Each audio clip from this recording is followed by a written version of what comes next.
So to nobody's surprise, it didn't take long for the wheels to come off.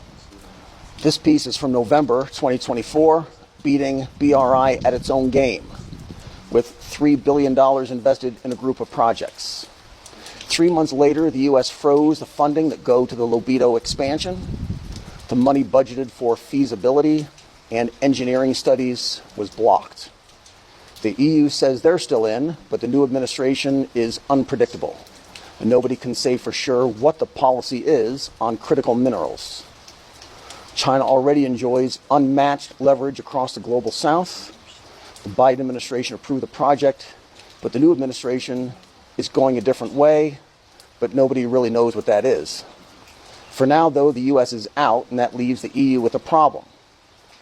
The European Union also had hoped to secure supply chains from Central Africa with this railroad, but now they'll need to pay more to make it go through if the United States pulls out.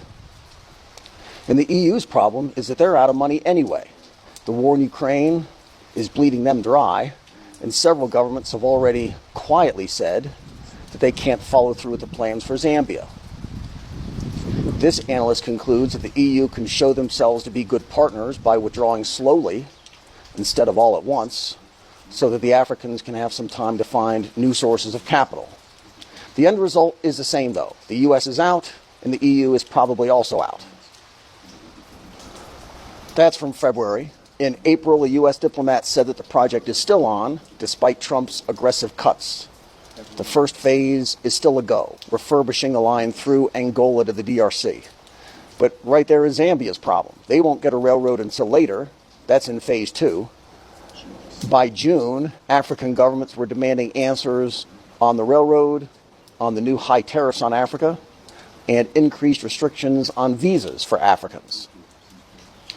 It's now October, and the entire U.S. government is shut down. The first day of that, the Trump administration froze billions of dollars that were going to upgrade New York City's subway system. Everybody already knows that California's high-speed rail project is dead, at least from the point of view of the administration. To Zambia, all that adds up to the realization that a westbound train isn't going to happen.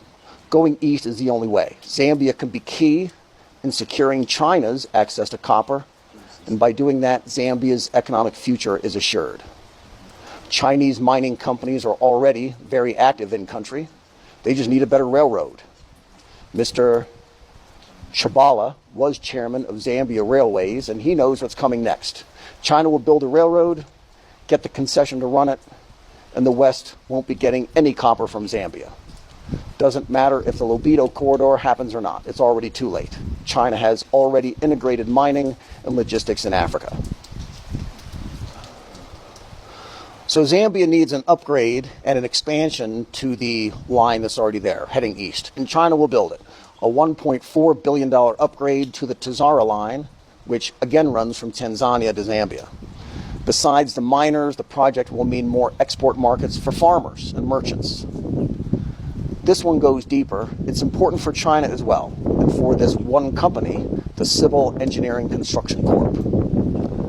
This, by the way, is a feature that we hear often, that China is a one-stop shop for infrastructure. Negotiations take a long time, but once they're done, the financing, the engineering, the management expertise, the raw materials, it all comes in. The Chinese firm here gets a 30-year concession under this business model, which the analysts called refurbish, operate, transfer. There are no loans involved. The company builds the rail line and operates it until it gets its investment back, then turns it over to local authorities. Copper is a critical mineral, and the investment is a no-brainer, according to him.